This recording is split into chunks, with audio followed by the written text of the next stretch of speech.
ಸೈಲೆನ್ಸರ್ನಲ್ಲಿ ಬದಲಾವಣೆ ಮಾಡಿ ಬೆಂಕಿ ಹೊಗೆ ಹೊರಸೂಸಿದ ಕಾರು, ಇಬ್ಬರ ಬಂಧನ.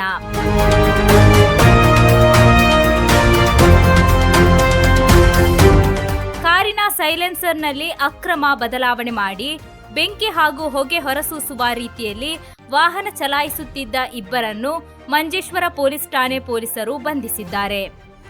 ಮೀಂಜಾದ ಕೌಚಿಲ್ ಚಾರ್ಲೆಯ ನಿವಾಸಿ ಅಹಮದ್ ಬಿಲಾಲ್ ಹಾಗೂ ಬಂಬ್ರಾಣದ ಅಸೈನಾರ್ ಬಂಧಿತ ಆರೋಪಿಗಳು. ಪೊಲೀಸರು ಹೋಂಡಾ ಕಾರನ್ನು ವಶಕ್ಕೆ ಪಡೆದಿದ್ದಾರೆ. ಘಟನೆ ಮಂಗಳವಾರ ಉಪ್ಪಳದಲ್ಲಿ ನಡೆದಿತ್ತು.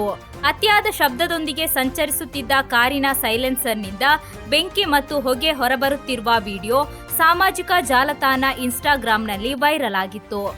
ಈ ವಿಡಿಯೋ ಪೊಲೀಸರ ಗಮನಕ್ಕೆ ಬಂದ ಹಿನ್ನೆಲೆಯಲ್ಲಿ ತನಿಖೆ ಆರಂಭಿಸಲಾಗಿದೆ. ಪರಿಶೀಲನೆ ವೇಳೆ ಕಾರಿನ 2 ಬದಿಗಳಲ್ಲೂ ನಂಬರ್ ಪ್ಲೇಟ್ ಇರಲಿಲ್ಲ ಎಂಬುದು ಬೆಳಕಿಗೆ ಬಂದಿದೆ. ವೈಷ್ಣವ್ ರಾಮಚಂದ್ರ ನೇತೃತ್ವದ ತಂಡವು ಕಾರ್ಯಾಚರಣೆ ನಡೆಸಿ ಆರೋಪಿಗಳನ್ನು ಬಂಧಿಸಿದೆ ಎಂದು ಪೊಲೀಸರು ತಿಳಿಸಿದ್ದಾರೆ.